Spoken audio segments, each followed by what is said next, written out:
विदर्भातील किंवा कुठल्या माणसाला मी जर चिपळूणात प्रॅक्टिस करतो आहे आता, तर मी जर पत्ता त्याला पाठवला आणि तो चिपळूणच्या बसस्टँडवर आला तो व्यक्ती, तर त्याला माझ्या घरापर्यंत येण्यासाठी 3-4 लोकांना विचारावं लागणार आहे, बरोबर आहे.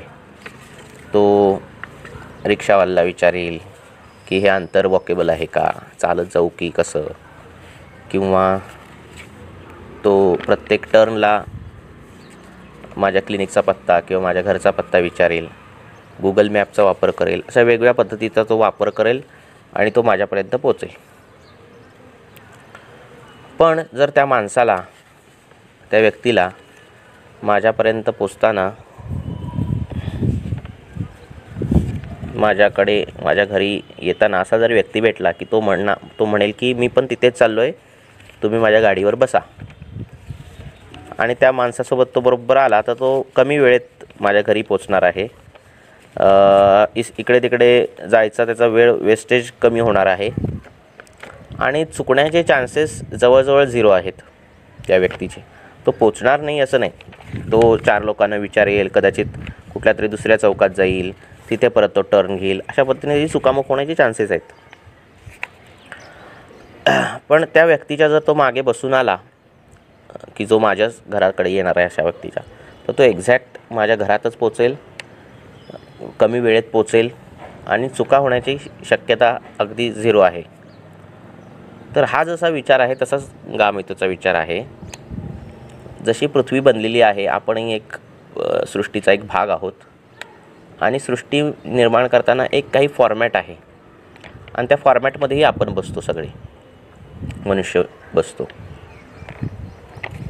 आणि तो जो सजीवांचा फॉर्मॅट आहे, ते जे स्वरूप आहे सृष्टीच्या त्या स्वरूपाशी, आपल्या शरीराच्या स्वरूपाशी काहीतरी एक लिंक आहे, काहीतरी एक नातं आहे, असं काहीतरी संघटन आहे त्या स्वरूपामध्ये की जे आपल्या शरीरातील त्या भावपदार्थांच्या संघटनाशी साधर्म्य दाखवतं.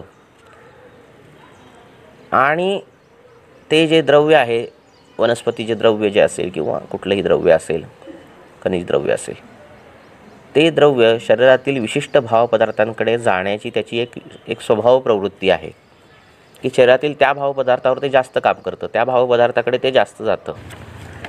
अशी जी गोष्ट आहे की जी आपण द्रव्य वापरतो, मग ती कुठलीही द्रव्य असतील, ती शरीरातील विशिष्ट भावपदार्थांवर जाण्याकडे त्यांची एक स्वतःची क्षमता असते आणि ती त्या भावपदार्थाकडे जाते. ती क्षमता, ती जाण्याची जी काही क्षमता आहे, जी गती आहे, त्याला आपण गामित्व असं म्हणतो की एखादा द्रव पदार्थ त्याच भागाकडे जातो शरीराच्या, आणि मग हे वहन करून, चिंतन करून आपण कसं काढायचं की ही द्रव्य त्या भागाकडे जातात. एक तर त्याच्या कार्यकामुकतेवरून, त्याचं जे काही कार्य आहे, ते जे दृश्यमान कार्य आहे त्यावरून तर आपण शोधतोच आहोत, पण बाकीच्या कुठल्या गोष्टी आपण लावता येतील त्याला, अशा गोष्टीचं चिंतन करून मी तुमच्यासमोर हा विषय मांडतोय. तर हे जे साधर्म्य आहे किंवा ही जी गती आहे, ते जे काम आहे ते दोन्ही गोष्टींनी होतं. म्हणजे एक चांगल्या गोष्टींनीही होतं आणि वाईट गोष्टींनीही होतं. म्हणजे आपण जर कंठ्य औषधं बघितली तर त्यांचं गामित्व कंठ्याकडे असेल, तर जे साधर्म्य आहे ते दोन्ही गोष्टींनी होतं की कंठ्यघ्न अशी औषधं आपण जर बघितली किंवा कंठ्य औषधं बघितली, तर दोघांचं गामित्व ही कंठाकडेच आहे. आणि एक कंठ चांगलं करणारे आणि एक कंठ खराब करणारे, अशा दृष्टीने. त्यामुळे गामित्व हे दोन्ही गोष्टीने आपल्याला बघावं लागतं. ती गोष्ट त्या अवयवाकडे जाऊन त्या अवयवाचं भलं करणार आहे की वाईट करणार आहे, त्या अवयवाचे अहितकारक आहे, हितकर आहे, अशा दोन्ही गोष्टीने ते गामित्व पाहावं लागतं. दुसरं गोष्ट असं आहे की त्याच्यात आपण जर भाग पाडले, त्याचे भेद जर केले, तर एक भेद येतो गुणसाधर्म्य असतं. त्याचे मी विस्तार पुढे करणार आहे व्याख्यानामध्ये. दुसरं साधर्म्य एक असतं ते अवयव साधर्म्य, ज्यांना आपण जन्म साधर्म्य बघू शकतो. एक स्वरूप साधर्म्य म्हणून एक आपण भेद करू शकतो आणि एक वर्ण साधर्म्य असा एक भेद करू शकतो.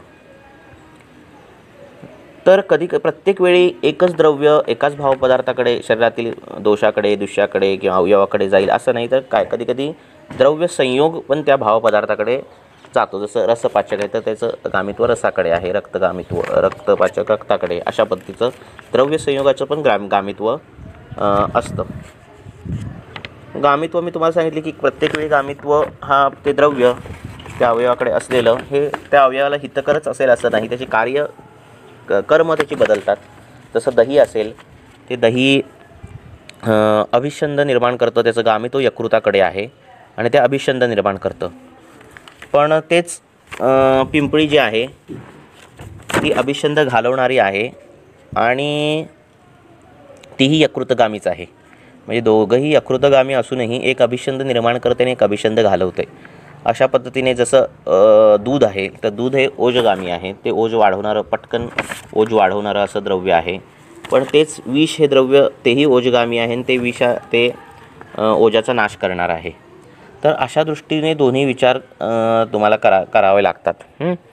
जसं दुधाचं गामित्व रसाकडेही आहे, त्यामुळे स्तन्यही पटकन वाढतं आणि तुम्हाला जर स्तन्य दोष दूर करायचे असतील तर दुधातून औषधं दिल्यास ते लवकर कार्यकारी होतात. अशा पद्धतीने विचार तुम्ही व्यवहारात प्रॅक्टिसमध्ये करू शकता. तर आपल्या शास्त्रात काही व्याधी दिलेली आहेत आणि त्या व्याधीची अग्रगण्य औषधं दिलेली आहेत. जशी चरका दिलेली आहे, अष्टांग हृदयकार आणि एकेरी द्रव्य दिलेली आहेत. तर याचा उद्देश, याचा विचार असा आहे की जर कासामध्ये आपण रिंगणी वापरली किंवा प्रमेयमध्ये आपण शिलाजितू वापरला किंवा रक्तपित्तामध्ये अमृता वापरली किंवा कुष्ठाच्या कारणामध्ये तीळ हे प्रधान सांगितलेलं आहे, असं जे तुम्ही बघाल त्यावेळी एक असं दिसतं की ती द्रव्य म्हणजे रिंगणी जर निदिदिका कासे असं जर सांगितलं असेल तर कासाच्या ज्या काही संप्राप्ती आहेत, कासाशी संबंधित जी काही स्रोतसं आहेत, कासाशी संबंधित जी काही दुष्य आहेत, त्या दुष्याकडे, त्या स्रोतसाकडे, त्या अवयवाकडे जाण्याचं गामित्व त्या रिंगणीमध्ये आहे, असा विचार आपण करू शकतो. तर अशी जी एकेरी द्रव्य प्रयोग आहेत एका विशिष्ट आजारांवर, अनेक आहेत, म्हणजे जवळजवळ 42पर्यंत आहेत. आणि अशी जी आहेत त्यांचं तुम्ही तसा विचार करू शकता. म्हणजे शिलाजतूचं गामित्व बस्तीकडे असेल किंवा दुष्ट कफ बहुल कफाकडे असेल, द्रव बहुल कफाकडे असेल, अशा पद्धतीने तुम्ही ते विचार करू शकता. म्हणजे बस्तीशी संबंधित कुठला व्याधी असेल तर शिलाजतूसोबत औषधं देणं किंवा हरिद्रा मंजिष्ठा हे मिश्रण जे मेदगामी, मांसगामी, मेदगामी आणि अशा पद्धतीने जे प्रमेयामध्ये वापरलेलं आहे त्या प्रमेयाच्या सगळ्या स्रोतस आणि जे दुष्य आहेत प्रमेयाची त्वचापासून सगळी, त्या गामित्व ते मिश्रण आहे कुठलं, हरिद्रा आणि आवळा. तर ह्या मिश्रणाचा उपयोग तुम्ही प्रमेयासारख्या संप्राप्ती घडणाऱ्या रुग्णांमध्ये ते तुम्ही वापरू शकता. तर जसं कुष्ठ सांगितलं की तिळामध्ये, तर कुष्ठ हा असं द्रव्य डिझाईन केले की तीळ हे असं द्रव्य डिझाईन आहे की कुष्ठाच्या ज्या काही संप्राप्ती असतील, कुष्ठाचे जे काही दुष्य असतील, सगळ्यांना दुष्य करण्याचं सामर्थ्य तीळ जर पोटातून घेतले तर ते साध्य होणार आहे. तर अशा पद्धतीने त्या गामित्वाचा विचार तुम्ही करू शकता. म्हणजे तीळ जर असं बघितलं, तीळ हे मांसगामी विचार आपण त्याचा करू शकतो, रक्तगामी असा विचार करू शकतो. आणि मग कुष्ठग्न औषधं जर तिळासोबत दिली तर ती जास्त कार्यकारी करू शकतो आपण. आणि तशा पद्धतीचे योगही आलेले आहेत. दुसरी गोष्ट, शरीरातला एखादा अवयव ज्या भावपदार्थांनी बनला आहे, ज्या धातूंपासून बनला आहे, त्या धातूंवर जाणारी द्रव्य किंवा त्या अवयवावर जाणारी द्रव्य ही परस्पर एकमेकांची गामित्व करतात. म्हणजे काय की जर आपण रक्तगामी, कफगामी अशी औषधं दिली, म्हणजे रक्त चांगली करणारी, रक्ताचं प्रसाधन करणारी, कफ चांगलं करणारी, तर ती सहसा बस्तीगामी असतात, कारण बस्ती ही रक्त कफ प्रसादात निर्माण होते. किंवा बस्तीगामी जी औषधं आहेत म्हणजे शिलाजितूसारखी अशी जर पकडली तर ती रक्त आणि कफ या अवयवांवर काम करणारी अशी द्रव्य आहे. तसंच कफ आणि शोणित म्हणजे कफ, रक्त आणि मांस अशा तिन्ही ह्याच्यावर काम करणारी जे द्रव्य आहे, असं कुठलं द्रव्य तुम्ही हे केलं तर ते जिभेवर जाणारं असं द्रव्य असतं. किंवा तुम्ही हृदयाला चांगलं करणारी काही औषधं वापरलीस, हृदयाला किंवा रक्ताला रक्तगामित्व काही औषधं वापरलीत, अनंता, सारिवासारखी औषधं तुम्ही वापरलीत, मंजिष्ठासारखी औषधं वापरलीत, तर ते हृदयाशी संबंधित आणि फुफ्फुसाशी संबंधित असं त्यांचं गामित्व असणार आहे. हे तुम्ही लक्षात घ्यायचं. म्हणजे फक्त रक्तगामित्व असेल तर ते फुफ्फुसाशी संबंधित असेल, कफ आणि रक्त अशा संबंधित असेल तर ते हृदयगामित्व असेल. अशा पद्धतीने तो विचार तुम्ही करू शकता आणि व्यवहारामध्ये वापरू शकता.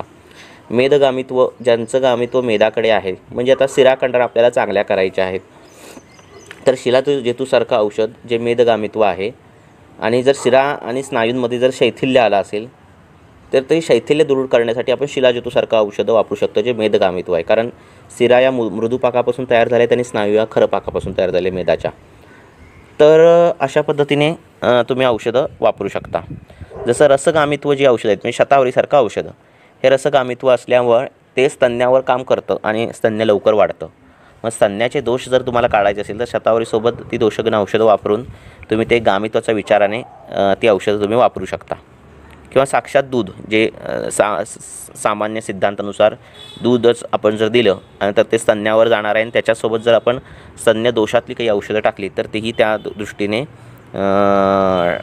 डायरेक्ट आपल्याला ती जी चिकित्सा आहे ती मिळणार आहे. तसंच मांसावर जाणारी औषधं, म्हणजे सपोज गूळ आहे, तर खराब गूळ असेल तर तो परत कुष्ठ निर्माण करतो, गुळाचं अतिसेवन कुष्ठ निर्माण करतं, ही मांसगामित्व औषध आहेत. आजा मांस हेही मांसगामित्व सामान्य सिद्धांतानुसार. तर ही जर विकृत पद्धतीने घेतली गेली तर त्वचा खराब होणार आहे. पण त्याच औषधांबरोबर सर त्वचेची औषधं तुम्ही, म्हणजे त्वचा चांगली करणारी औषधं जर दिलीत तर तुम्हाला लवकर रिझल्ट मिळणार आहेत अशा पद्धतीने. आणि अस्थिगामी जी औषधं आहेत ती साक्षात दंतावर काम करणारच आहेत, हे तुम्हाला काही वेगळं सांगायची गरज नाही. तर अशा पद्धतीने जी द्रव्य, एकेरी द्रव्य व्याधींच्या हिशोबाने जी दिलेली आहेत ती त्या स्रोतसांची, त्या धातूंची आणि त्या दुष्यांची गामी असतात. जसं ज्वरामध्ये जर स्वेदग्न औषध दिली तर ती त्वग्गामित्व त्यांच्यामध्ये जास्त असतं. आता हे सगळ्याच औषधांना सरसकट नियम लागेल असं नाही, हा एक विचार आहे, आणि तुम्ही जेवढा करा आणि जेवढा प्रॅक्टिसमध्ये वापराल तेवढा तो गरजेचा आहे. म्हणजे तुम्ही जर रक्त चांगलं करायचं, रक्तपाचकासोबत देणं औषध, म्हणजे घोटलीत किंवा भावना दिलीत आणि तर तुम्हाला जास्त रिझल्ट मिळाले, अशा पद्धतीने तुम्ही ते विचार करायचे. हे नंतर तुम्ही विस्तार करायचा आहे. हे मी सांगतोय तो फक्त एक संक्षेपाने तुम्हाला विचार सांगतोय. जसं अतिसारामध्ये जी औषधं असतील तर ती आंत्रगामी अशी औषधं आहेत. म्हणजे उद्या आंत्रामध्ये काही दृष्टी झाली, नेक्रोसिस झालं आंत्रामध्ये, किंवा काही आंत्राशी संबंधित कुठल्या वेगळ्या व्याधी असतील, त्या अनुक्तही असतील, म्हणजे कार्सिनोमासारख्या व्याधी असतील आंत्राचे, रेक्टमचा CA किंवा असे काही असतील, तर त्या अनुक्त व्याधींसाठी हे तुम्हाला विचार करावे लागणार आहेत. अतिसारातली अशी औषधं अतिसारातली औषधं तुम्हाला काढून त्याची चिकित्सा करता येण्यासारखं आहे, की जे त्या पद्धतीने विचारशास्त्रात केलेले आहेत. नंतर रससाधर्म्य हा विचार आहे जो नेहमी आपण रेग्युलर करतो, त्यात काही मोठा विचार नाही आहे. तर मधुर रसाची औषधं शुक्रगामी आहेत. म्हणजे मधुर रसासोबत जर कुठली औषध दिली तर शुक्राची वृद्धी होणारे, शुक्राकडे जाणारी औषधं आहेत, आणि त्या पद्धतीने तुम्ही ती दृष्टी दूर करू शकता. म्हणजे मधुराबरोबर जर तुम्ही काही शुक्रशोधक गण दिलीत तर तुमचं कार्य लवकर होणार आहे, आणि आपण काही दिलीत तर अधिक काम लवकर होणार आहे. म्हणजे कमीत कमी औषधांमध्ये जास्त विचार केलात तर कमी औषधांमध्ये चांगले रिझल्ट तुम्हाला मिळू शकतात. तर अशा पद्धतीने तुम्ही ती शुक्रगामी औषधं मधुर रसाची वापरू शकता. किंवा गुणसाधर्म्य पण विषय आहे, की स्निग्ध गुणाची औषधं ही शुक्रगामी असतात. म्हणजे तुपासोबत जर तुम्ही कुठला कषाय रसाचं औषध दिलं किंवा त्रिफळाघृत असं तुम्ही जर अपानकाळी दिलं तर ते कफज शुक्र दोषावर अतिशय चांगलं काम करणार आहे. आलं लक्षात. त्यामुळे हे गामित्व ह्या हिशोबाने पण बघावं लागतं. हे त्रिफळाघृत म्हणा किंवा अशी तुपं आलेली आहेत शुक्रशोधन गणामध्ये, शुक्रशोधन व्याधींमध्ये, की ती स्निग्ध म्हणजे तुपाने सिद्ध केलेली अशी हे आहेत. तर हे तुम्ही अशा पद्धतीने करू शकता. जसं प्रमेयामध्ये त्रिफळाघृत आलेला आहे, कषाय रसांनी सिद्ध केलेली तूप आलेली आहे, तर ह्या पद्धतीने तो विचार आहे. आणि तुमचा धातू कसा आहे, म्हणजे रक्तधातू जर उष्ण असेल तर उष्ण गुणात्मक द्रव्य ही साधारणतः रक्तगामित्व काम करतात. मंजिष्ठा असेल उष्ण गुणाची, अशा पद्धतीने. आणि बरोबर शीतगुणाची ही बरोबर बोललो तुम्हाला, की अपोजिट गुण जरी असला तरी तो त्या गामित्वाकडे जाण्याचा त्याचा विचार असतो. नंतरचा एक मोठा विचार आहे जो व्यवहारात दिसतो, तो म्हणजे की अवयव साधर्म्य जे असतं. म्हणजे आपल्या निसर्गामध्ये ज्या काही सजीव गोष्टी आहेत, जी झाडं आहेत आणि मनुष्य आहे, त्यांचे अवयवांमध्ये साधर्म्य आहे. म्हणजे झाडाला त्वचा आहे, झाडाला पान आहे, झाडाला फळ आहे, झाडाला तोंड आहे, म्हणजे त्याचे मूळ आहेत. लक्षात. अशा पद्धतीने हे सगळे अवयव आहेत झाडांचे. आणि मग त्याच्याशी सधर्म केलं तर झाडाची साल ही आपल्या त्वचेकडेच गामित्व असतं. झाडाच्या सालीचं गामित्व हे त्वचेकडे असतं. तुम्ही पंचवल्कलाने धावन करता आहे ना, आणि त्याला चांगले रिझल्ट मिळतात. ते वल्कल वापरता तुम्ही, झाडाची साल वापरता, त्याचं साधारणतः गामित्व त्वचेकडे असतं. हा नियम मला अपवाद येणार, पण हा जनरलाइज नियम सांगतो तुम्हाला मी. झाडाचा चीक जो आहे तो रक्तगामित्व असतं त्याच्याकडे, तो साक्षात झाडाचं रक्त आहे ते, आणि आपल्या रक्ताशी ते हे करतं. जसं झाडाचं बी आहे ते शुक्रबीजासारखं काम करणार. त्याच्यात पुनरुत्पत्ती, नवीन झाड निर्माण करण्याची शक्ती आहे त्या बीजामध्ये.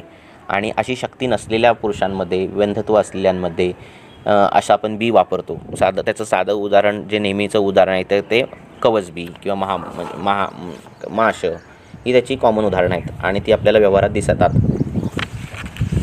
तर असं हे बीजगामित्व त्या बीजामध्ये येतं. आणि विरुद्ध पण येतं, म्हणजे गुंजा बी वापरलं तर व्यंधत्व येतं, शुक्राचा नाश होतो. असे विषयुक्त द्रव्य, तेही बीजच आहे, आणि ते साक्षात त्या पुरुष बीजावर जाऊन व्यंधत्व निर्माण करतं. तर अशी काही अनुभूत योग आहेत. गुंजेबरोबर शुक्रवर्धक औषध दिलेली अशी योग आहेत. ते अगदी सुपर विचार आहेत, एकदम वरच्या लेवलचे. तर अशा पद्धतीने गामित्वाचा विचार उलट्या पद्धतीने तुम्ही करू शकता.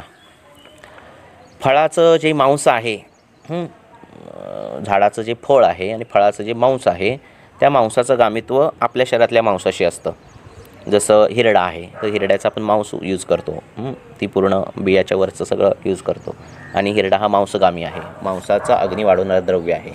मनुका ते पूर्ण मांसयुक्त आहे, त्याने मांसधातू चांगला वाढतो.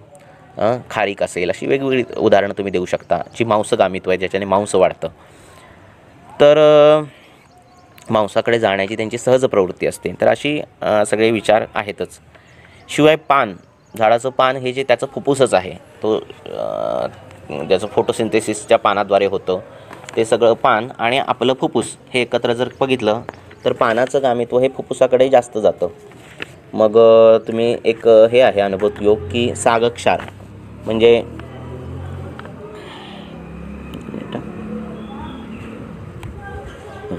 सागक्षार म्हणून योग आहे. सागाचं जे पान आहे ते तुपाच्या दिव्यावर जाळायचं, आणि ते पानाचं जे राख आहे ती मधाबरोबर चाटली असता फुफ्फुसातला कफ एकदम कमी होतो. तर हे गामित्व आहे. सागाचं पान जर तुम्ही चेचलं आणि असं हे केलं तर लाल लाल निघतं, म्हणजे शोणित फेन फुफ्फुस जे आहे ते अगदी साधर्म्य. त्याची जर रचना बघितलं तरी अल्बिओलाईची रचना तुम्हाला दिसेल पानांवरची. तर हे साधर्म्य, अवयव साधर्म्याने पण तुम्ही त्या द्रव्याचा विचार करू शकता. म्हणजे जर तुमच्याकडे फुफ्फुसाशी संबंधित कॅन्सर अशा पद्धतीचा जर रुग्ण असेल, तर कासात जी आपण औषधं वापरतोय, म्हणजे रिंगणी जर वापरायची असेल तर रिंगणीच्या पानांचा वापर करून बघा, त्या पानांचा रस काढून त्या पद्धतीने बघा. अडुळशाच्या पानांचा रस तुम्ही हे करू शकता. तर अशा पद्धतीने तो विचार तुम्ही करू शकता, जेणेकरून ते गामित्व त्या हिशोबाने जाईल. नंतर शास्त्रामध्ये कुठल्याही गोष्टीला अशी उपमा दिलेली आहे. कुठल्याही अवयव सांगायचा झाला तर हृदयाला कमळाची उपमा दिलेली आहे, किंवा सशाच्या रसाला, आर्तवाची सशाच्या सशाच्या रक्ताला उपमा दिलेली आहे. सशाच्या रक्ताची उपमा ही रजाला दिलेली आहे. अशा पद्धतीच्या उपमा दिलेल्या आहेत. तर ह्या उपमा देताना गामित्वाचाही विचार कधी केलेला दिसतो. म्हणजे तुम्ही ज्यावेळी कमळाचे कल्प काही बनवतात तर ते हृदयगामी जास्त जातात, आणि कमलनाल क्षार असेल तो ब्लॉकेजमध्ये अतिशय चांगला उपयोगी पडतो. तर असं हेही गामित्व तुम्ही विचार करू शकता. किंवा सशाचं रक्त हे रजगामी आहे, म्हणजे रजाची संबंधित दोष, रजाचा क्षय अशामध्ये तुम्ही सशाचं रक्त वापरणं, किंवा इंद्रगोप किड्यांचा योग तयार करून त्या पद्धतीने तो वापरणं, अशा पद्धतीने तुम्ही विचार करू शकता. गर्भाशयाचा आकार हा माशासारखा सांगितला आहे, रोहित माशासारखा. तर तो माशासारखा सांगताना मत्स्याचा संबंध गर्भाशयाशी आहे. मत्स्य आहार स्त्रियांना करायला सांगितलं आहे, आणि त्याने बऱ्यापैकी रजदोष जातात. आणि अशा पद्धतीने तो मासे आणि गर्भाशय आणि स्त्री असा संबंध तो जोडलेला आहे. किंवा विड्याचं पान असेल ते हृदयाच्या आकाराचं आहे, आणि तुम्ही तो नागवेलीचे योग वापरताच तुम्ही, तर ते त्याचं गामित्व हृदयाकडे दिसतं आपल्याला. किंवा शतावरी बघा शतावरीच्या मुळ्या आहेत त्या मॅमरी ग्लँडसारख्या आहेत, आणि त्याचं गामित्व शतावरीचं रसाकडे आहे, स्तन्याकडे आहे. स्तनाकडे आहे, अशा पद्धतीने त्याचं गामित्व आहे. अक्रोड ही मज्जा आहे, तर ती मज्जेचं गामित्व त्या मज्जेकडे आहे. अक्रोडाने बुद्धी वाढते, बुद्धी हे मज्जेचं स्थान आहे. अशा पद्धतीने अक्रोड तुम्ही वापरतो आपण. किंवा वृषण, साक्षात अजावृषणाच्या बस्त्या दिल्या जातात शुक्रवृद्धी करण्यासाठी, आणि त्याचं सुंदर गामित्व म्हणजे मी वापरले आहे म्हणून मी सांगतो की त्याचं सुंदर गामित्व त्या ह्याच्याकडे असते, वृषणाकडे. आणि स्पर्म न होणं, स्पर्म निर्माणच न होणं, ॲझोस्पर्मिया असेल किंवा बाकी स्पर्मचे कुठलीही व्याधी असतील, तर ते जनरेशन होण्याचं काम हे अजावृषणाची बस्ती जी आहे, बोकडाचं अजावृषणाची बस्ती जी आहे ती अतिशय चांगली काम करते. परत यकृताचं गामित्व यकृताकडे आहे. हे सामान्यच आहे की यकृत जे आहे, बकरीचं यकृत जे आहे त्याचं गामित्व आपल्या यकृताशी आहे. ते यकृत जर खाल्लं तर रक्तवृद्धी अतिशय जोरात चांगल्या प्रमाणात होते. यकृताशी संबंधित यकृताला चालना मिळण्याचं काम ते यकृत अतिशय सुंदर पद्धतीने करू शकतं. यकृत पिपली जी आहेच योग आपल्याकडे. अशा पद्धतीने क्रव्याद मांस सांगितलेलं आहे. जे मांस वाढवायचं आहे त्यांनी क्रव्याद मांस खावं, की जो असा प्राणी आहे जो फक्त मांस सेवन करतो आणि मग मांस त्याच्या शरीरात मांसाने इतक्या चांगल्या प्रमाणात आहे की तो मांस ते पचवतो आणि परत त्याचं मांस तयार करतो. तर अशा पद्धतीने ते क्रव्याद मांस सांगितलेलं आहे. हे मांसाच्या हिशोबाने गामित्व आहे. तर हे सगळे विचार तुम्हाला करू शकता तुम्ही व्यवहारामध्ये आणि प्रॅक्टिक्समध्ये त्याचा वापर करून, त्याच्यासोबत औषधं देऊन ते विचार तुम्ही त्याचं ग्रहण करून आणि त्याच्यात भर पाडू शकता. रक्ताने रक्ताची वृद्धी होते, तुम्हाला माहिती आहे. दुधाने स्तन्याची वृद्धी होते, दुधाचं गामित्व त्या दृष्टीने. त्यामुळे सुंठ सिद्ध दूध देणं हे स्तन्यदोष घालवण्यासाठी अतिशय चांगलं काम करतं. अष्टिशृंखला एक वनस्पती आहे, जी पूर्ण हाडासारखी आणि सांध्यांसारखी दिसते आणि ती हाडाच्या सांध्याला त्याला लेप लावतात, फ्रॅक्चरमध्ये त्याचा लेप कामाला येतो. अशा पद्धतीने ती अष्टिशृंखला वापरतो आपण. गर्भाशय जे हे आहे, नारळाचं पाणी जे आहे ते अमनायटिक फ्लुइडशी साधर्म्य हे करतं. तो जर नारळ असा पकडला, गर्भाशय पकडला, तर त्याच्यात असलेलं पाणी हे अमनायटिक फ्लुइड हे असतं. तर पक्व नारळ जो आहे ते पाणी पिल्यानंतर अमनायटिक फ्लुइड ज्याच्यात कमी आहे तर त्याचा उपयोग होताना दिसतो व्यवहारामध्ये.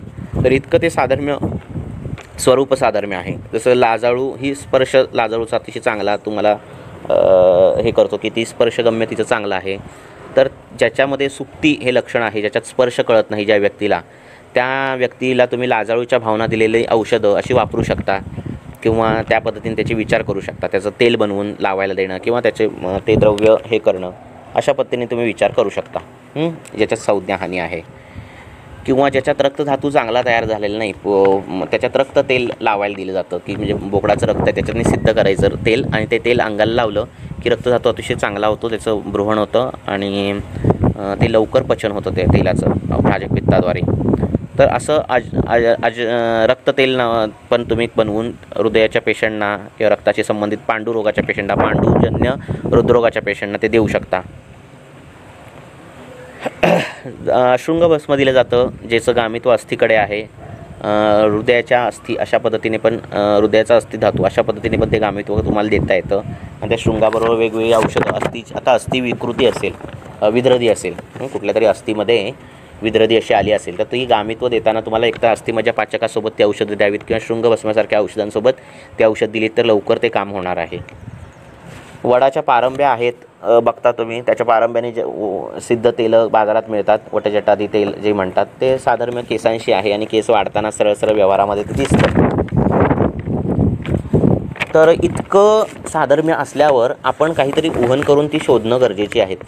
निसर्गातील भावपदार्थ आणि शरीरातील भावपदार्थांचं शोधणं गरजेचं आहे आणि त्याच्यावर तेवढे ते प्रयोग झाले पाहिजे. शास्त्रामधील त्याला कुठे कुठे कसे रेफरन्स आहेत, त्याचा रसगुण विपर्यय काय आहे, अशा पद्धतीने ते शोधून त्याचा प्रॅक्टिसमध्ये वापर करून तुम्हाला कमी औषधात कमी वेळात जास्त रिझल्ट देता येणं शक्य आहे. आता थोडक्यात संपवायला बघतो मी. तर वर्णसाधर्म्य पण आहे की रंगाशी साधर्म्य पण असतं. जर लाल रंग असेल तर तो रक्तगामी आहे, म्हणजे लोहभस्म आपण ह्याच्यात वापरतो किंवा लाल रंगाची फळं खायला सांगतात रक्त वाढवण्यासाठी, अशा दृष्टीने. पिवळा रंग हा कामला, त्या व्याधीशी गामित्व करणारा आहे. पांढरा रंग हा शुक्र असे गामित्व करणारा आहे. जी पांढरी द्रव्य आहेत ती एकतर शुक्राचा नाश करतात, नाहीतर शुक्राचं वर्धन करतात. मग दूध असेल, तूप असेल, शुक्राचं वर्धन करतील. चुन्यासारखे द्रव्य असेल, शुक्राचा नाश करतील किंवा अशा पद्धतीचं. नाहीतर ते शुक्राचं शोधन करतात, समुद्रफेण्यासारखी द्रव्य पांढरी. तर अशा पद्धतीने ती शुक्रगामित्व त्यांचं दिसतं. आता ह्या रंगानुसार कसं गामित्व दिसतं जर तुम्ही विचार कराल की हे कसं काय सर दिसतं, तर लक्षात ठेवा कुठलाही रंग हे सगळं बनलं आहे हे पंचमहाभूतांपासूनच बनलं आहे. आणि ह्या पंचमहाभूतांचं परमिटेशन कॉम्बिनेशन होतं आहे. त्या प्रत्येक महाभूताचे गुण आहेत. म्हणजे पृथ्वीचा गुण आहे. तुम्ही जर ऋग्वेद वाचाल, त्यातलं अग्निसूक्त वाचाल, तर अग्नी कसा आहे सांगितलं आहे. तर त्याच्यात अग्नीचं वर्णन केलं आहे. अग्नीचं स्वरूप कसं आहे, अग्नी कसा दिसतो, त्याची सिनॉनिम्स काय, अशी सगळी दिलेली आहेत वर्णनं.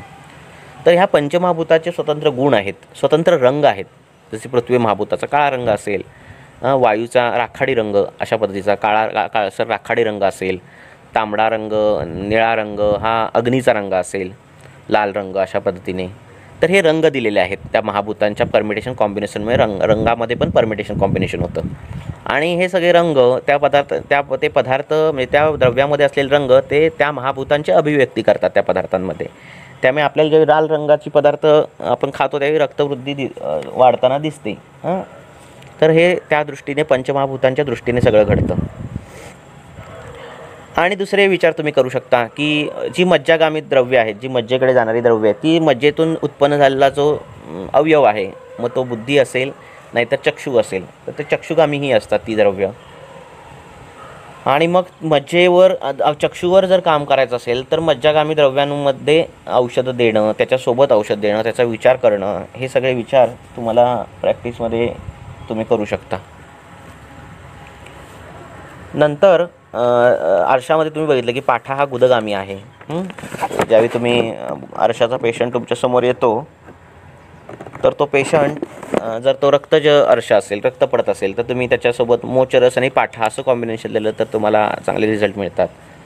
तो शूलयुक्त असा पेशंट असेल तर तुम्ही अजमोदा, बिल्व आणि पाठा असं कॉम्बिनेशन दिलं तर तुम्हाला चांगले रिझल्ट मिळतात. म्हणजे म्हणण्याचा उद्देश काय आहे की हिरडा हा मांसगामी आहे, पाठा हा गुदगामी आहे. हे दोन कॉम्बिनेशन्स तुम्ही बाकीच्या सगळ्यांबरोबर वापरलीत अभ्यास करून, म्हणजे मोचरस कधी वापरायचा, कुटच कधी वापरायची, दारवी कधी वापरायची, हे सगळे विचार करून वापरलीत तर तुम्हाला कुठलीही महागडी औषधं वापरावी लागत नाहीत. अगदी चांगल्या विचार करून स्वस्त औषधांमध्ये तुम्हाला चांगले रिझल्ट देता येतात.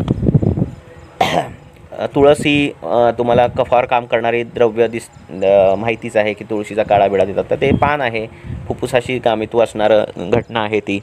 त्यामुळे तिचा काढा पिणं, ते खाणं हे फुफ्फुसासंबंधीच्या ज्या काही व्याधी आहेत त्याच्यात उपयोगी पडते. कफच्या व्याधी असतील, फुफ्फुसाच्या कॅन्सरमध्ये तुम्ही तुळस खायला देता. तर अशा पद्धतीने हे विचार तुम्ही करू शकता. गामित्वाचा विचार भावना या हिशोबाने होतो. त्या द्रव्यांची ती भावना दिली जाते. ही तुम्हाला सगळं माहितीच येते, एक मी काही घेत नाही. तर प्रत्येक द्रव्याला त्या द्रव्याची भावना देऊन त्याचं गामित्व बदलण्याचा कल शास्त्रकारांमध्ये आहे, ग्रंथकारांमध्ये आहे, रसशास्त्रींमध्ये आहे. तर तो कल लक्षात घ्या आणि त्यामुळे गामित्वाचा त्या पद्धतीने विचार करा. दुसरी द्रव्य संयोग एक दिलेलाच आहे आपल्यामध्ये की रसगत ज्वर, रक्तगत ज्वर, मांसगत ज्वर, मेदोगत ज्वर, अस्थिगत ज्वर, मज्जागत ज्वर, अशा पद्धतीचे शुक्रगत ज्वरही काही सुश्रुतने सांगितलेलं आहे. तर अशा पद्धतीने ज्वर दिलेली आहेत आणि त्यांची द्रव्य दिलेली आहेत. इंद्रिय पटल कुटकी दिलेली असेल रसगत ज्वरामध्ये, किंवा रक्तगत ज्वरामध्ये जे काही कॉम्बिनेशन्स आहेत, रक्तपाचक जे आहे, पटोल, सारिवा, मुस्तापाठा, कुटकी जे काय आहे ते तो द्रव्य संयोग जो आहे तो त्या धातूंचा अग्नी वाढवून त्या धातूंकडे गामित्व त्याचं आहे. म्हणजे तुम्ही काय करू शकता की रसाचं गामित्व, तुम्हाला रक्तावर काम करायचं असेल, कुष्ठ असेल व्याधी, तर तुम्ही रक्तपाचक, मांसपाचक अशा 2 पाचकांचा वापर करून त्या कुष्ठानुसार औषध देऊ शकता. किंवा शुक्रावर काम करायचे तुम्हाला तर अस्थिमज्जा पाचक देऊन तुम्ही शुक्रावर काम करू शकता. मांसावर काम करायचं असेल, मांस अर्बुद असे काही असतील तर मांसपाचक देऊन तुम्ही त्याचं लेखन करा. किंवा त्या धातूचा अग्नी वाढवून त्या धातूकडे जाणारे गामित्व संयोग देऊन तुम्ही त्या गोष्टीचा वापर करू शकता. तर ह्या सगळ्या गोष्टीचा उपयोग तुम्हाला चिकित्सेमध्ये अचूकता निर्माण करण्यासाठी, वेग निर्माण करण्यासाठी, शीघ्र गामित्व होण्यासाठी आणि धातू वैषम्य दूर करण्यासाठी अशा पद्धतीने करू शकता तुम्ही. इवन तुम्ही कुठले ऑपरेशन जर करायचे असतील, कुठलीही टॉमी करायची असेल, हेस्ट्रेक्टॉमी करायची असतील, किंवा वृक्क निर्हरण करायचं असेल तर तुम्ही त्या त्या अवयवाची गामित्व असणारी औषधं वापरून त्या त्या अवयवाला बल देऊ शकता. असा विचार तुम्ही करू शकता. ब्लॅडर काढायचं यकृतगामी औषधं तुम्ही काही वेळा वापरू शकता. वृक्क काढायचं असेल तर मेद रक्तगामी अशी औषधं तुम्ही वापरू शकता आणि ती औषधं देऊन मग ती टॉमी करणं किंवा ती टॉमी केल्यानंतर ती औषधं वापरणं असे वेगवेगळे विचार तुम्ही स्वतःच्या बुद्धीने युक्तीने ते विचार करू शकता. प्रश्न आलेला हां, रसाग्नी आणि मांसाग्नीवर काम करणारी द्रव्य. तर सांगतो, सगळं सांगतो. तर ही गामित्व जो विषय आहे तो एकाच अँगलने तुम्ही बघू नका. म्हणजे काय आहे की मी तेवढाच विचार करून सगळं असं नाही, बाकीचेही खूप विषय आहेत, पण हा विषय ह्यासाठी आहे की तुम्हाला चिकित्सेमध्ये सौकर्य यावं. आता रसदृष्टी कशाने झाली आहे हे तुम्हाला शोधून काढावीच लागणार आहे. त्या पद्धतीने तुम्हाला द्रव्य निवडावीच लागणार आहेत. गामित्व हे हा हिशोब आहे की तुम्हाला त्या द्रव्यांमध्ये तुम्हाला त्या द्रव्यांसोबत जाणारं असं एक द्रव्य संयोग असं तुमच्या शास्त्रकारांनी दिलेलं आहे. म्हणजे रसावर काम करायचं असेल, रसाग्नीवर काम करायचं आहे आणि तो रसाग्नी हा कफाने आवृत्त झालेला आहे असं जर तुम्ही म्हटलात, म्हणजे जठराग्नी जर कफाने आवृत्त झाला आहे असं जर तुम्ही म्हटलात, तर रसपाचकासोबत विश्व देणं किंवा दीपनीय औषध देणं असं ते द्यावं, अशा पद्धतीने द्यावं. आता पाचकं किती दिवस द्यावीत हे बघा, हे सगळे विषय वेगवेगळे आहेत. म्हणजे हा काय गामित्वाचा विचार तरी पण सांगतो. पाचकं कधी द्यावीत, पहिली आमावस्था असली पाहिजे. आमावस्थेची लक्षणं काय, श्रोतरोध बलभ्रंश गौरव अनिल मूढताई जी सगळी लक्षणं आहे. म्हणजे जर रसगत असेल तर गौरत्वम दैनम उद्वेगम सदरम शरदरोग ही रसाची लक्षणं आहेत, रसगत आमाची. तर ती त्या धातूंची आमाची लक्षणं कमी झाली की पाचकं बंद करावीत. जोपर्यंत आम आहे, आमाची लक्षणं आहेत, तोपर्यंत पाचकं द्यावीत. लक्षात आलं का. सामवात असेल तर ती आमाची लक्षणं कमी झाली तर तुम्ही तो वाताची बंद करू शकता. सामपित्त असेल, आंबट पाणी येतं आहे, त्या पाण्याला घाण वास येतो आहे, तो घाण वास बंद झाला की तुम्ही ते पाचक बंद करू शकता. सामकफ असेल तर कफाला जे तंतू येत आहेत, घाण वास येतो आहे, तो घाण वास बंद झाला, त्याचं जे पिच्छिलत्व बंद झालं तर तुम्ही ते औषधं बंद करू शकता. जोपर्यंत पाचन होत नाही तोपर्यंत पाचकं द्यायची, साधा नियम. रसाग्नीवर काम करणारे अनेक द्रव्य आहेत. आता हे रसक पाचकच द्रव्य जे साक्षात रसावर जाणारं कॉम्बिनेशन आहे. रसगत आमाशी संबंधित कॉम्बिनेशन आहे. रसगत आम ते कसं दूर करणार आहे, रसाग्नी वाढवून काम करणार आहे. मग तिथे तुम्ही अग्निवर्धनाचे आणि द्रव्य ॲड करू शकता. रसावर काही तुम्हाला जे काही पेशंट कसा आहे, त्याचे हेतू कसे आहेत आणि व्याधी कसं आहे, त्यानुसार तुम्ही ते सगळे विचार करणार आहात. लक्षात. रसाला बल द्यायचं असेल तर रसपाचकासोबत तुम्ही शतावरी देऊ शकता किंवा असे सगळे विचार जे आहेत ते तुम्ही करू शकता. हे विचार म्हणजे ठिणगी पेटवणं यासाठी हा आत्ताचा खटाटोप होता. ह्याच्यात तुम्ही वहन करायचं आणि वेगवेगळे तुम्ही कल्प शोधून काढा, त्याचा त्या पद्धतीने विचार करा. एखादं द्रव्य देताना आपल्याला कुठल्या अवयवावर द्यायचं आहे, कुठल्या दुष्यावर द्यायचं आहे, अशा पद्धतीने तो विचार तुम्ही करा. मग ते दुष्य कुठल्या भावपदार्थांपासून बनले आहेत, मग त्या भावपदार्थांची कुठली द्रव्य आहेत, मग त्या द्रव्यांचं पांचभौतिकत्व काय आहे, हे असे सूक्ष्म जेवढे विचार तुम्ही करत राहाल तेवढं तुमच्या प्रॅक्टिसमधील औषधं कमी कमी होत जाणार आहेत आणि तुमचे विचार वाढत जाणार आहेत. आणि विचार वाढत गेले की कमी औषधात तुम्हाला खूप काही गोष्टी करता येणार आहेत. तर हे शक्य आहे जर आपल्या द्रव्य सिलेक्शन हे योग्य असेल तर. इथपर्यंत मी बऱ्यापैकी हे सांगितलं तुम्हाला गामित्व, जे सगळ्या दृष्टीने त्याचा विचार सांगितला की तो स्वरूपभेदाने असेल, गुणभेदाने असेल, अवयवभेदाने असेल, वर्णभेदाने असेल, अशा सगळ्या भेदाने तो, किंवा व्याधी भेदाने असेल, एखाद्या व्याधीतलं एखादं द्रव्य अशा भेदाने असेल, तर त्या सगळ्या दृष्टीने तो विचार तुम्ही करू शकता. आणि काही तुम्हाला विचारायचं असेल तर विचारा. हा एक विचार आहे. त्रिफळा साधं द्रव्य आहे. त्रिफळा हे द्रव्य मधु आणि घृतासोबत असं जर द्रव्य संयोग दिला तर ते चक्षुगामी होतं, नाही का. त्यामुळे हे द्रव्य तुम्ही वापरू शकता. निर्गुंडी हे मज्जागत वाताचं शमन करणारं द्रव्य आहे, ते तुम्ही चक्षुच्या वाताच्या रोगात वापरू शकता. अशा पद्धतीने तुम्ही मज्जा ज्या ह्याच्यामध्ये आहे ती द्रव्य तुम्ही त्या हिशोबाने घेऊ शकता. बदाम हे मज्जागामी आहे. तर चक्षुमध्ये असलेलं शैथिल्य, चक्षुमध्ये असलेलं वात जे चक्षुविकार हे तुम्ही बदामाने कवर करू शकता. इव्हन त्याच्या जर तुम्हाला संत्रपण करायचं असेल तर. आता दाखवतील अपोजिट गुण कसे सेम गामित्व दाखवतील. तेच सांगतोय मी. ज्यावेळी शुक्राचं शोधन करायचं असेल त्यावेळी कशा रसं सांगितलेली आहेत आणि ते शुक्राचं शोधन करतात. लक्षात येते का तुमच्या? हे विचार जरा चिंतन करून आणि हे करण्यासारखे विचार आहेत. जसं कवचबी हे सांगितलेलं आहे, शुक्रावर जाणारं द्रव्य सांगितलेलं आहे. तर गुंजाबी तेही शुक्रावर जातं, पण ते त्याचं काम वेगळं आहे. तर असे दोन्हीही म्हणजे गामित्व हे दोन्ही हिशोबाने घेता येतं. कंठघ्न द्रव्य आली, चक्षुघ्न द्रव्य आली, लक्षात, ही सगळी शुक्रघ्न द्रव्य आली, अशी द्रव्य आहेत. त्यांचं गामित्वही त्या हिशोबाने आहेत. त्यामुळे तीळ जरी पोटातून कुष्ठकर असला, कुष्ठ त्याने वाढत असला, तर काही द्रव्य ही तिळाबरोबर दिलेली आहेत कुष्ठामध्ये. किंवा कृमी, जर गुड हा कृमीकारक असेल तर विडंगासारखी द्रव्य ही गुडाबरोबर दिलेली आहेत आणि त्याचं कार्य लवकर होतं, चांगलं होतं, लक्षात. त्यामुळे उलटी द्रव्य चांगल्या गोष्टीबरोबर पण वापरून ते काम करता येतं तुम्हाला. अर्थात त्याच्यात युक्तिप्रमाण आहे, बुद्धिप्रमाण आहे, सारासार सगळा विचार आहे, द्रव्याचा गुणकर्मांचा विचार आहे, हा सगळा विचार आहे, तो करायचा आहे तुम्ही. हा फक्त एक विचार तुमच्यासमोर मांडलेला आहे की जो खूप वेळा प्रत्येक वेळी त्या माझ्या लेक्चरला लोकांनी विचारले आहेत. त्यामुळे आता मज्जागत पित्त ह्यातली कुठली द्रव्य आहे हे असं तुम्ही आता उहन करून शोधायचं आहे, लक्षात.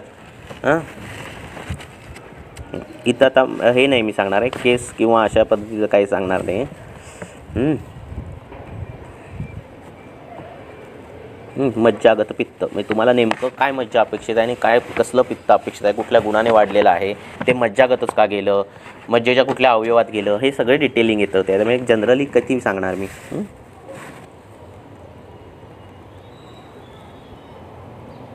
स्तन्यग्रंथी मध्ये रसपाचक कधी आणि मांसपाचक कधी वापरायचं.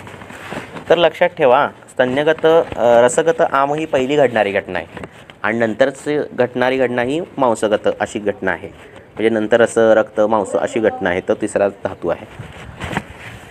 तर रसगत आमाची लक्षणं दिलेली आहेत, मांसगत आमाची लक्षणं दिली आहेत. ती एकदा तुम्ही वाचा, म्हणजे हे प्रश्नच मुळात हे होणार नाहीत. आलं लक्षात. जी सद्य लक्षणं दिसतात, गुरुत्व, छर्दीसारखं वाटतं, तोंडातून पाणी सुटतं, अशी जी लक्षणं दिसतात ती सगळी रसगत आमाची लक्षणं. अशामध्ये तुम्ही रसपाचक वापरता. रक्तोष्णा, पीडिका, तृष्णा अशा पद्धतीची लक्षणं जी असतात, त्वचेवर एक केस टाकलेली मी ग्रुपवर, तर त्या पद्धतीची लक्षणं असतील तर ती रक्तपाचकाने आपण रक्तपाचक वापरतो. तर गाठ मोठी असेल तर मांसपाचकाकडे जावं, पण साधारणतः रसपाचक 3 दिवस वापरणं, रक्तपाचक 3 दिवस वापरणं आणि मग मांसपाचक वापरणं असं विचारही करू शकता तुम्ही.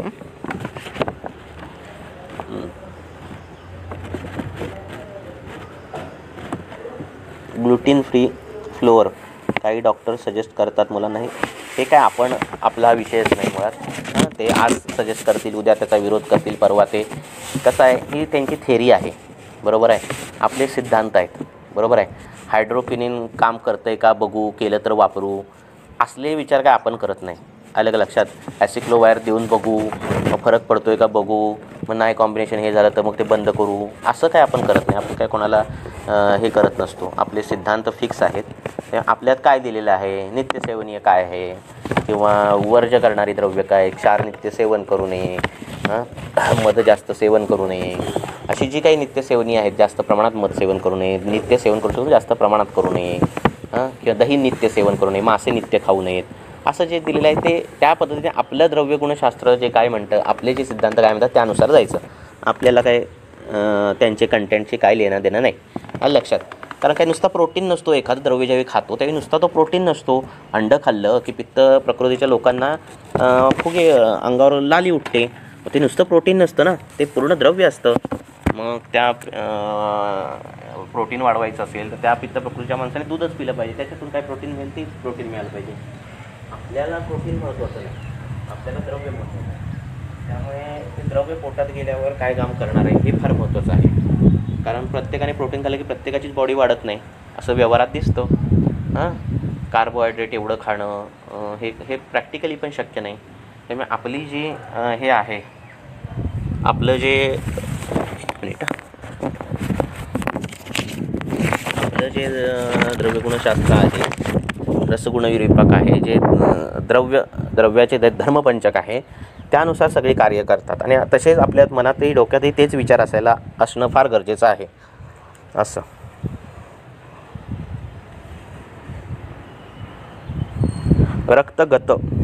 रक्तगत आणि रसज यात फरक कसा? रसगत आणि रसज. रसगत म्हणजे काय? रसामध्ये गेलेला. आणि रसज म्हणजे रसापासून उत्पन्न झालेला. जचा अर्थ जन्म असा आहे.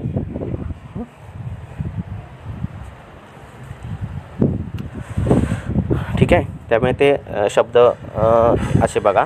रसगत म्हणजे रक्तामध्ये गेलेलं. रसगत वात, रसगत पित्त, रसगत आम. रसामध्ये गेलेलं. का गेलेलं असेल? रसामध्ये काही दृष्टी असेल, त्या दृष्टीने ते गेलेलं. रसापासून उत्पन्न होणाऱ्या व्याधी असं. ठीक आहे. पुढे. Thank you Chougale sir. हे विषय आणखी एलॅबोरेट करण्यासाठी आता मी सांगितले, तुम्हाला काय लेक्चर मिळेलच, तुम्हाला परत तुम्ही ऐकून तुम्हाला परत ते उहन होईलच. पण हे आपल्या ग्रंथातच आहे. ग्रंथही त्या पद्धतीनेच विचार सांगतात. आपण फक्त ते चिंतन करून त्याला वाढवत राहायचं आहे.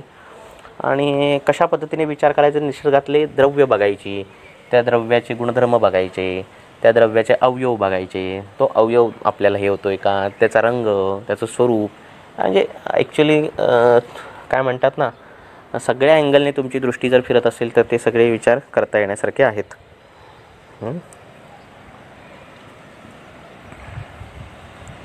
एकाच वेळी एकच धातुपाचक वापरता येईल का? की एकापेक्षा जास्त? नाही, एका वेळी एक वापरू शकतो आपण.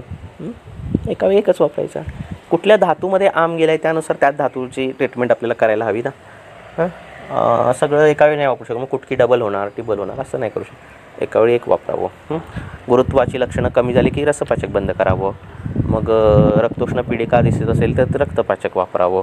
अशा पद्धतीने ते सगळं करावं. अजून चला, अजून 1-2 प्रश्न घेऊया.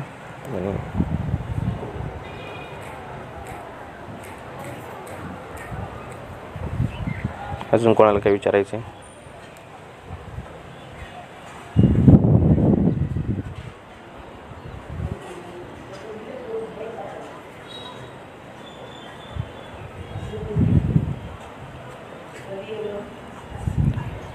कसं असतं, अस्थिमज्जा हृदयात अस्थिमज्जा. ठीक आहे, आता एक घेऊया, 1-2 घेऊया आणि आता ग्रुपवर टाका. हृदयात अस्थिमज्जापासून काय बनलं आहे? कसं असतो की कुठलाही गुण किंवा कुठलाही धातू हा ॲब्सोल्यूट नसतो. गुण ॲब्सोल्यूट नसतो म्हणजे काय आहे की मी जर स्निग्ध गुण सांगितलं तुम्हाला, तो स्निग्ध गुण म्हणजे त्याच्यात वृक्षताही थोडी असते, पण ती इतकी कमी असते की ती स्निग्धतात तो गुण असतो. अलग लक्षात. म्हणजे ज्यावेळी मी शीतगुण म्हणतो त्यावेळी त्याच्यात उष्णता ही थोडी असतेच. आलं लक्षात. उष्णगुण असतो पण तो इतका कमी असतो की तो गुण शीत असतो. आलं लक्षात. त्यामुळे हे गुण ॲब्सोल्यूट नसतात कधीही.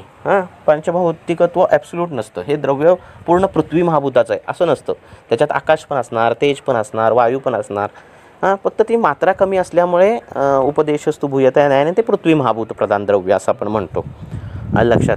आणि मग त्याला गंध बाहुल्यत्व येतं, ते सगळं आलं. त्यामुळे हृदय जर मांसमय बघितलं आपण तर त्याच्यातलं धारण करण्याची शक्ती ही अस्थिधातूचा अंश आहे.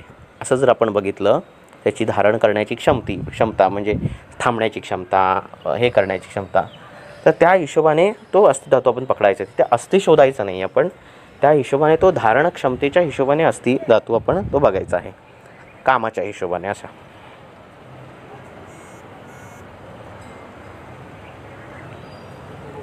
पुढे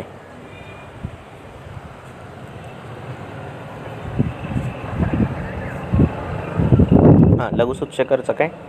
नागवेल स्वरसाची भावना दिली आहे. नागवेल स्वरसा उष्ण आहे आणि ते त्यामुळे त्याचं योगवाहित्व येतं. आणि रसावृत्त ज्या घटना आहेत, रसाशी आणि कफाशी आवृतत्वाच्या ज्या घटना आहेत, पित्ताशी संबंधित म्हणजे द्रवगुणात्मक पित्त, अशा पद्धतीच्या ज्या घटना आहेत, म्हणजे कफाची कारणं घडलेली आहेत आणि त्याच्यातून कफाचा द्रवगुण वाढला आहे, तो पित्ताला कारणीभूत ठरला आहे, अशा पद्धतीच्या ज्या घटना आहेत तिथं नागवेलीची भावना देऊन काम करता येतं. आणि असा विचार तुम्ही केला तर ते द्रव्य लवकर, तो योग लवकर कळेल. हो, तसं करू शकतो तुम्ही. हां, वॉलला स्टिनॉसिस लक्षात ठेवा. आता स्टिनॉसिस होतो आहे म्हणजे कडकपणा येतो आहे. मग कडकपणा आणण्यासाठी आपण काय करावं लागतं की तिथे आपल्याला स्निग्ध गुण आणावा लागतो. मग स्निग्ध गुण आणण्यासाठी आत्ता जवळचा मार्ग काय हृदयामधला, तर तो जो हृदय जिथे आहे, जी जागा आहे त्याच्यावर, म्हणजे त्याच्यावर त्वचेवर आपण जर तेलाचा पिचू ठेवला किंवा तेलधारा केली तर उपस्नेह न्यायाने ते तेल हृदयाकडे लवकर जाणार आहे. लक्षात आलं की नाही. त्यामुळे त्यावेळी तेलाचा पिचू ठेवला स्टिनॉसिसमध्ये तर त्याचा जास्त फायदा होईल. आणि सोबत जर तुम्ही अस्थिमज्जापाचकं किंवा रक्त मेदोपाचकं अशी तर सिरा आहे ना, आणि सिरा ह्या मेदापासून बनलेल्या आहेत, अश्रुजापासून पण बनलेल्या आहेत. तर मग तसं असेल तर मेदपाचक आणि रक्तपाचक अशी वापरलीत औषधं आणि हृदयावर पिचू ठेवलात बला तेलाचा किंवा कुठलाही तुम्ही त्यावेळी त्या कंडिशननुसार, तर हृदयातलं स्टिनॉसिस, तिथलं जे काही काठिन्यता आहे ती पूर्णपणे दूर करता येते. ह्या हिशोबानेच तर आपल्याला गामित्व हा विचार करता येतो आणि प्रॅक्टिसमध्ये फायदा होतो. अजून कोणाला काय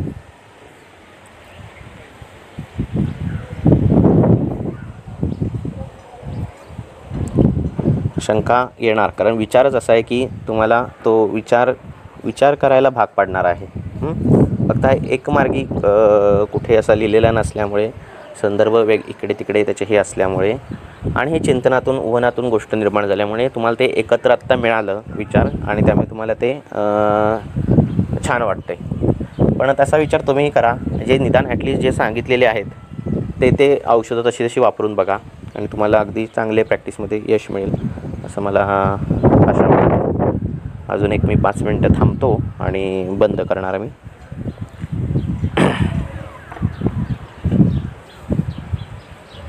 अजून कोणाला काही शंका असतील?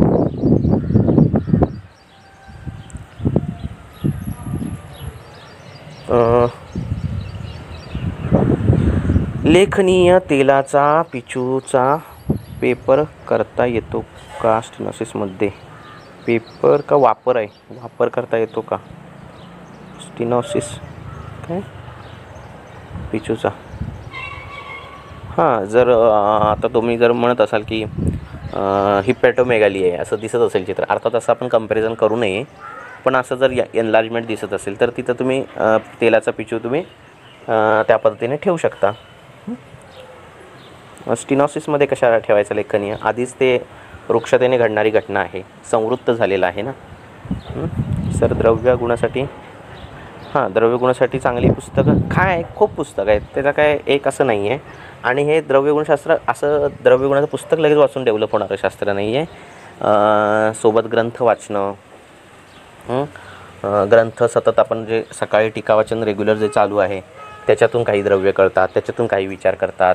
सोबत जी गोगटेंचं पुस्तक असेल, वेगवेगळी पुस्तकं आहेत, सगळीच पुस्तकं आहेत चांगली, देशपांडेंचं चांगलं, कुठली वाईट कुठलंच नसतं, सगळ्यांनी रुग्णांना कळावं या हिशोबानेच लिहिलेली असतात पुस्तकं. तर मी सगळी पुस्तकं वाचावीत, निघंटू वाचावेत आणि मग ते त्या सगळ्यातून म्हणतात ना की सगळं वाचल्यानंतर एक जे सार निघतं ते अशा पद्धतीचे लेक्चर्स असतात.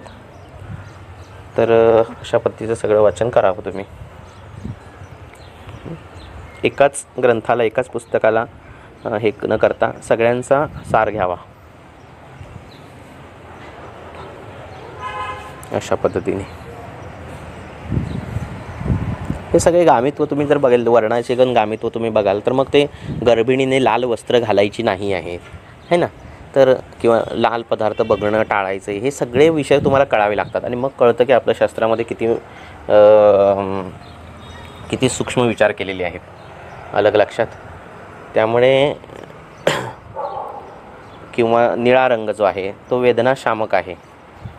निळा रंग हा जो वेदनाशामक आहे.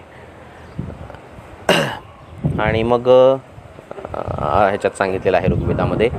आणि मग त्यामुळे मोरपिसाने कुठलाही मलम लावणं हे किती, ज्यावेळी अग्निदग्ध असतो त्यावेळी कशाच्या स्पर्शाने ते मलम लावा तर मोरपिसाने लावावं, इतकं तो स्मूथ आहे आणि ते मोरपीस निळ्या रंगाचं आहे. हे सगळे विचार किती बारीक आहेत आपल्या शास्त्रामध्ये हे कळून जातं आपल्याला अशा पद्धतीचं. त्यामुळे प्रत्येक गोष्ट वाचताना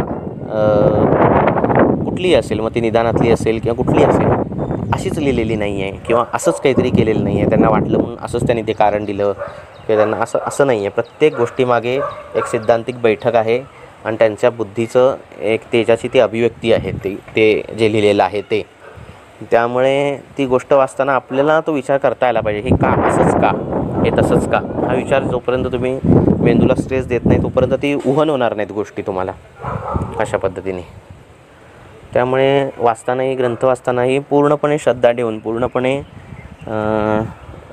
त्यांच्यावर हे ठेवून, विश्वास ठेवून अशा पद्धतीने वाचावा. काहीतरी लिहिलं आहे, काहीतरी लिहिलं असं पद्धतीने वाचन कधीच करू नये. त्यामुळे आपण जे वाचतो आहोत ग्रंथ, ते लिहिणारी व्यक्ती ही ऋषितुल्य आहे आणि ती आपल्या बुद्धिमत्तेच्या कैक पलीकडेची बुद्धिमत्ता असलेल्या ऋषींनी लिहिलेले ग्रंथ आहेत. आणि त्यामुळे वाचताना आपण किती डाऊन टू अर्थ असायला पाहिजे, आपण किती गाढव असायला पाहिजे हे डोक्यात ठेवायला पाहिजे. अशा पद्धतीने ते वाचन व्हायला हवं. वाचताना मनाने वाचावं. कधी पण डोळ्याने वाचलं तर तुम्हाला शब्द कळतील, अर्थ कळतील. मनाने वाचलं तर तुम्हाला त्यातले भाव कळतील. त्यामुळे भाव कळण्यासाठी वाचायचे आपल्याला ग्रंथ. पुढे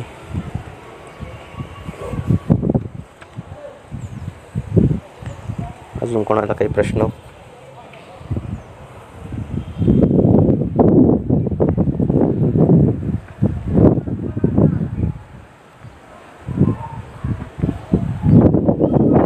तर याच्यात नवीन वैद्य जे आहेत तर त्यांनी टीका वाचन जॉईन करा. सकाळी उठायचा कंटाळा येतो, त्यामुळे सकाळी लोकांची संख्या कमी असते, हे सगळं मान्य आहे.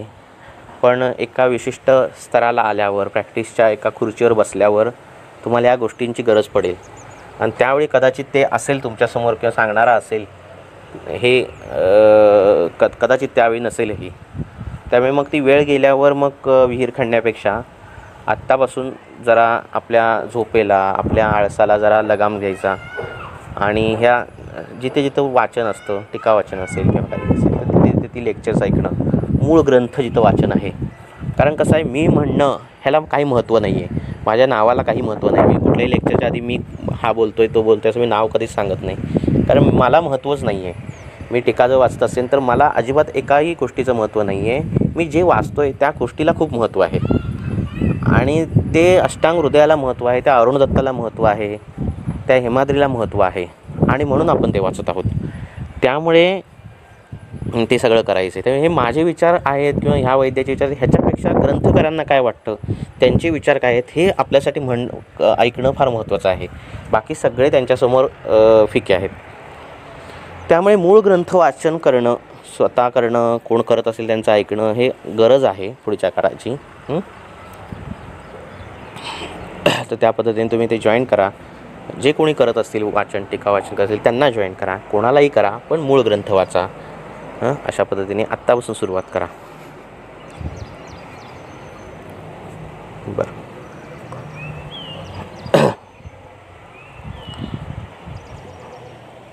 थांबूया आता आपण. अजून कोणाला काही शंका?